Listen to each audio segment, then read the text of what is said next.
Hello and welcome. In this video, we are going to see a simplification of how we can create a macro in Excel to automate the instantiation of blocks in our PLC code. Let's get started. To begin, let's go ahead and see the final result in action so we can better understand the expected outcome. Imagine we have been given a list of 14 new motors to add. With the help of this macro, the procedure would be as follows. First, we declare the tags of the motors to be added, providing data such as the element type, the tag name, and the addressing. Next, using the button, we will start the execution of the macro. When we do this, a form will open so we can select which rows we want to generate elements for. Once we have selected the rows and clicked the Generate button, an import file is created, ready to be loaded into the PLC.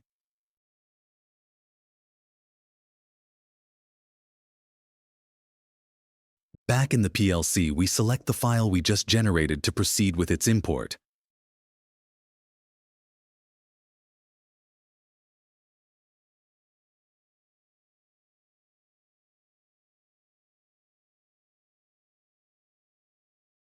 As you can see, after the import, all the tags associated with these motors have been created, including the addressing.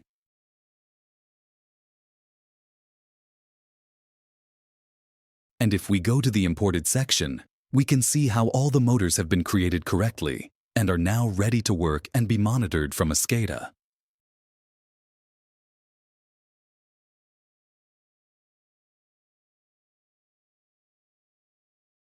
Now that we've seen the expected result, let's look at the process. The steps we will follow to perform the entire process will be: first, we will export an example section from the PLC so we can replicate it from the Excel macros and use it as a template. Then, we will create an Excel file where we will configure 3 sheets. One in charge of keeping the revision history and comments the user wishes to make. Another where the elements to be generated will be declared. And finally, another where we will put the code extracted from the PLC, which we will format to turn it into a generic motor template. Once we have that, we will proceed with programming the macros and creating the form. Finally, we will test everything by running the macro and creating some test motors, which we will visualize from the SCADA to verify their correct operation. Having cleared that up, let's begin. Before proceeding, I want to make a small point. Since we tested the motor dig template in the previous video and confirmed it works correctly, it is important to protect it. A good practice when implementing this standardization is to lock the library. This way, we prevent someone from inadvertently modifying the block and compromising its operation. To solve this problem, what is usually done is putting a password on the block so that only authorized persons can modify the library. To apply this protection to our motor dig library, we will go to the project browser, to the Derived FB Types section. Once there, we will right-click on our block and select the Properties option. Clicking this will open the Properties window in the upper left part. The setting we are looking for is called Protection, and if we expand it, we can see that we have 4 options. With None, the block will have no password and can be freely modified, just as we have done until now. With the Read Only option, the user will be able to see the content of the block and access the code sections, but if they wish to make modifications, it will ask for a password. With the next option, in addition to not being able to modify it, they won't be able to view the content of the block without first entering the password. The last option is a bit special. I won't go into much detail, but basically, it does allow modifications but doesn't allow changing the versioning, which is the attribute we have right after. In our case, and in general, the most appropriate option is Read Only, because this way we allow other engineers to see the code inside the block in case they have to perform any diagnostics, but they won't be able to modify its operation. When selecting this option, it will ask us what password we want to set. After entering it and clicking OK, we can see how the block now has a padlock symbol, indicating that it has password protection. In this case, write protection. Continuing with the process, the first step was to export an example section where only the motor dig type block appears. To do this, we are going to temporarily create a new section, which we will call Imported Section. We chose this name for this reference section because our goal will be for the Excel macros that generate our section to do so with this name. In this section we just created, we are going to add the block we created in the previous video. To do this, we will go to the Motors section, cut the block, and paste it into the Imported section.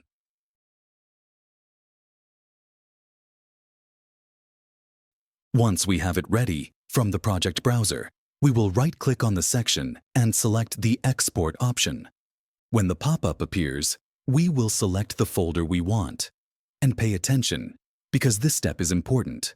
We will deselect the DDT, DBF, and SR options, as we are only interested in extracting the section.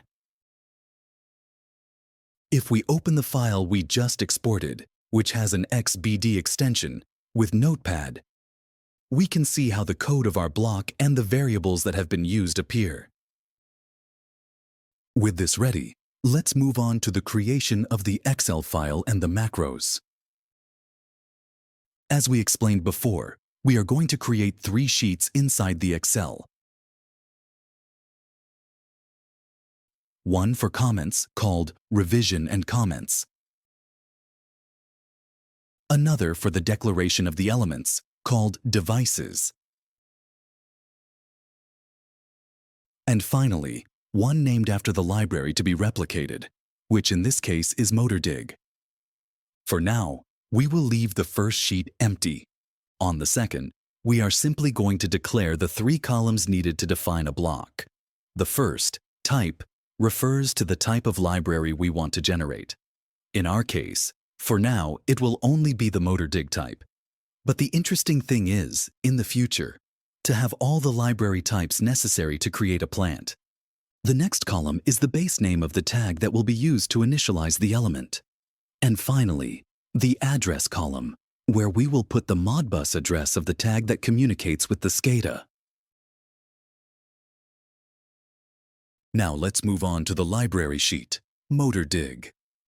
The goal of this sheet is to transform the code we exported earlier to generate a generic template and be able to use it for the creation of new instances. To do this, we will open the code we exported earlier with Notepad. And we are going to copy it to paste it into the sheet. Now comes the important part. We are going to divide the code into several distinct sections. I'm going to open an example that I've already classified to show it better.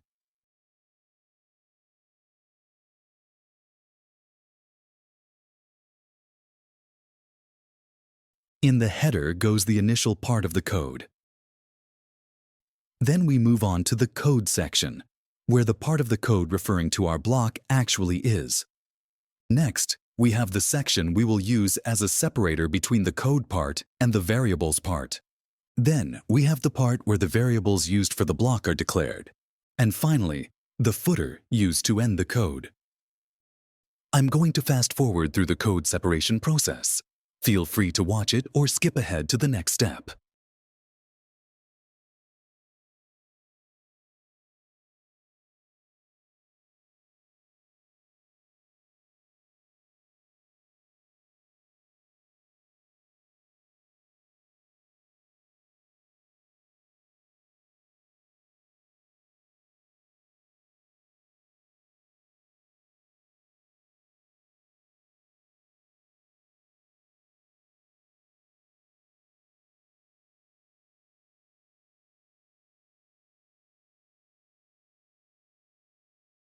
After having made the corresponding separation and having named each part, we are going to move on to replacing the variables of the exported code with more generic ones.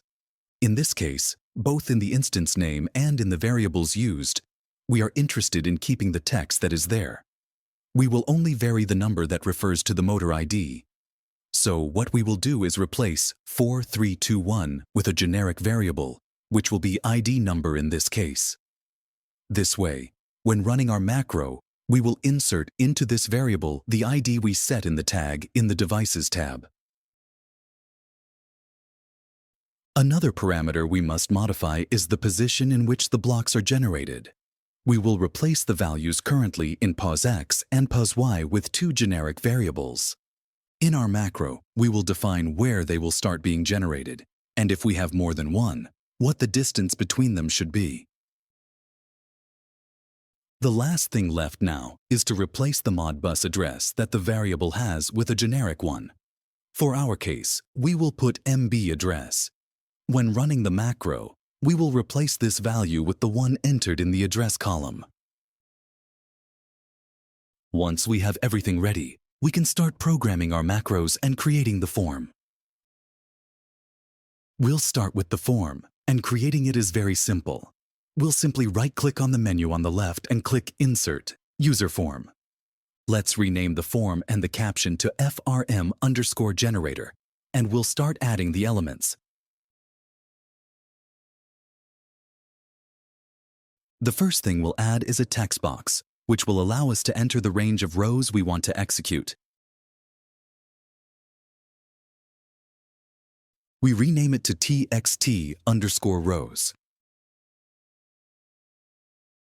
The next thing we'll add is a text where we'll put a brief description.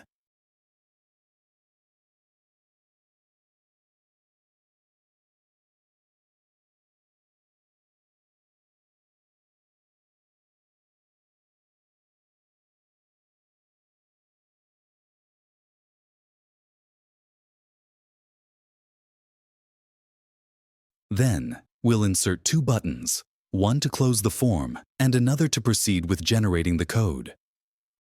We'll rename the Exit button to CMD_exit.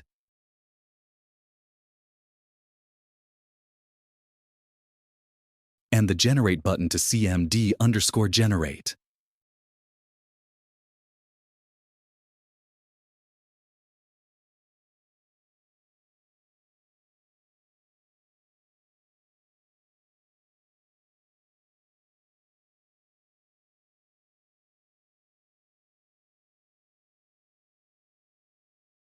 Once we have this ready, we can move on to the programming. To do this, if for example we double-click on one of the form's buttons, the code editor will open. To save time, I'm going to copy and paste the code I already had prepared from the example. The first function executes when we press the Generate button. What it does is extract the content we've put in the text box and verify that it's not empty. If it's empty, we output a message on the screen and exit. Otherwise, we call the function in charge of generating the code and pass the extracted text as an argument, which will be the range of rows to generate. We'll define this function shortly. Next, we have the code that executes when we click on the Exit button, which simply closes the form. Once we have the form part ready, we'll move on to the code generation part. To do this, we'll create a new module by right-clicking on the menu on the left and selecting Insert, Module. Let's rename this module to Mod_generator. To save time here as well, I'm going to copy and paste the module code I already had prepared. Once we have it, let's explain the logic of this module, which is the fundamental part of our tool. At the very beginning, we define some configuration constants. These are vital for the visual part in the PLC. We define the initial X and Y coordinates and the step, or pace, which is the distance in pixels between one block and the next.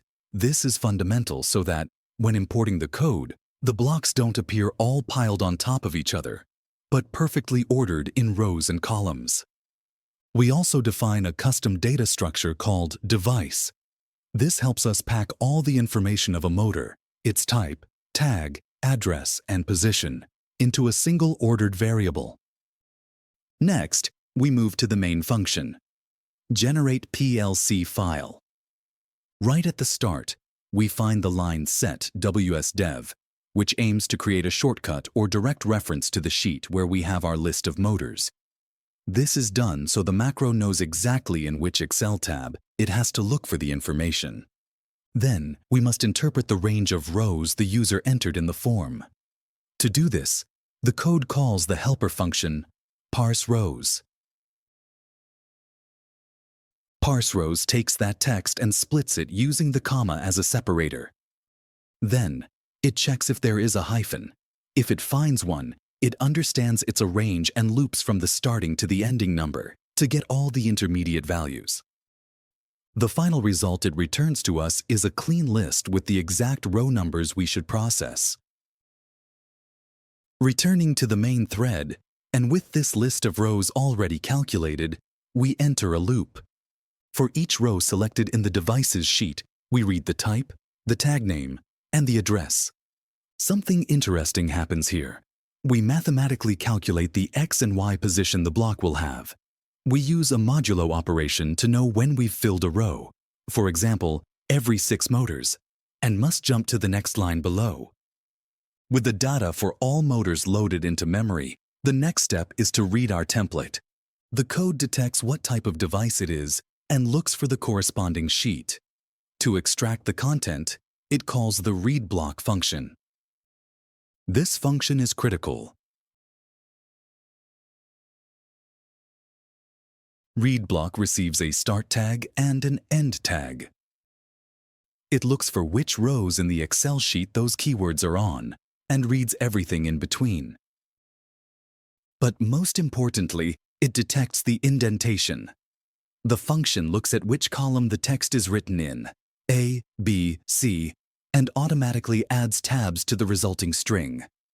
This is crucial for keeping the file structure valid without having to write manual tabs in the cells. Returning to our main function, we use read block 5 times to load into memory the sections: header, code section, separator, variables, and footer. Finally, we proceed to write the final file. We create a text file with an XBD extension and pour the information in order. First, we write the static header. Second, we enter a loop to write the code section of each motor. This is where we need to replace the generic keywords with real data, and for that, we call the replaceCommon function. Let's briefly look at this helper function. ReplaceCommon is very simple. It simply takes the template text and searches for keywords like moded number or ID number, replacing them with the actual motor identifier we are processing at that moment. By having it in a separate function, we ensure that the replacement criteria is always identical throughout the code. Back in the loop, after executing this common replacement, we inject the calculated X and Y coordinates and write the block to the file. Third, we write the separator. Fourth, we do another loop for the variables section. Here we use replaceCommon again for the IDs, and additionally, we replace the Modbus memory address with the one we defined in the Excel. And finally, we close the file by writing the footer. Perfect. We have everything ready.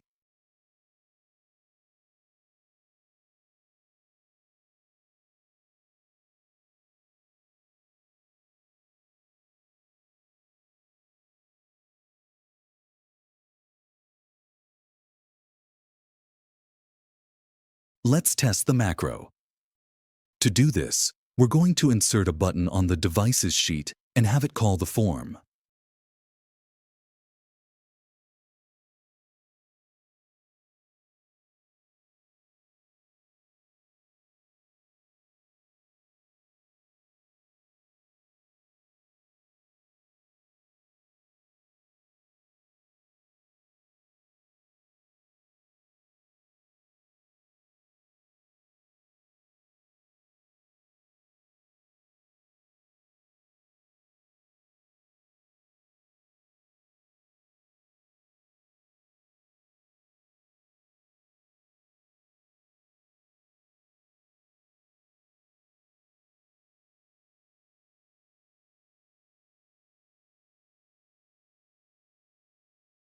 After putting some test rows, if we click the button, the form opens. And if we select the range of rows to execute and click Generate, we can observe how the code has been generated. And opening it with Notepad, we can see that it appears correct.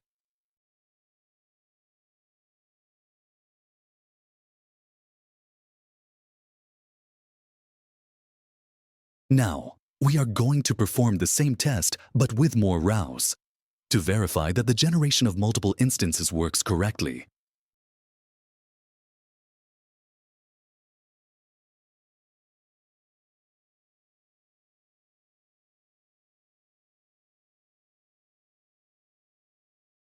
After pressing the Generate button again and selecting the range of rows we just created, we can see that the file is generated successfully.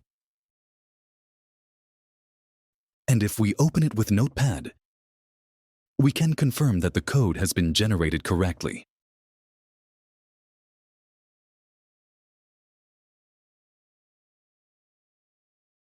Let's try importing it back into the PLC program. Before proceeding, I should clarify that the PLC is back to its original version, without the newly created section and with the first motor_dig block in the motors section. Back to our process. To import it, from the project browser, we will right-click and select the Import option. Next, we'll select our file. As you can see, the code has been imported without problems. From the variable table, we can verify that all the necessary variables have been created. And if we open the imported section, we can see how the motor_dig instances have been generated correctly, including the variable initialization.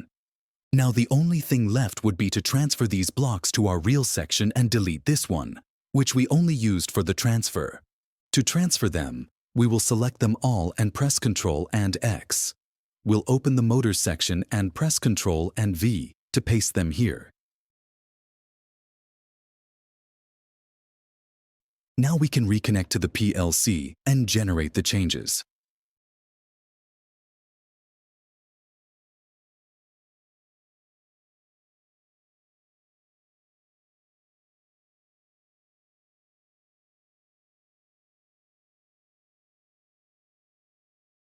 As you can see, we now have all the blocks running correctly on the PLC.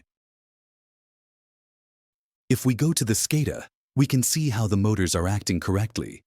To clarify, I have created a new section in the PLC that every 2 seconds goes through each motor and activates the automatic run command. And after 3 seconds, it turns it off. Let me know in the comments below. Would you like to see how I automated the SCADA part using macros and dynamos? If you want to check out the dynamos part, I already have a video on the channel. And if you'd like to see the motor startup sequence, let me know as well. And with that, we've come to the end. I hope you found it useful. Leaving a like and subscribing is the best way to support the channel, and it truly means a lot. Thanks for your time, and I'll see you in the next one.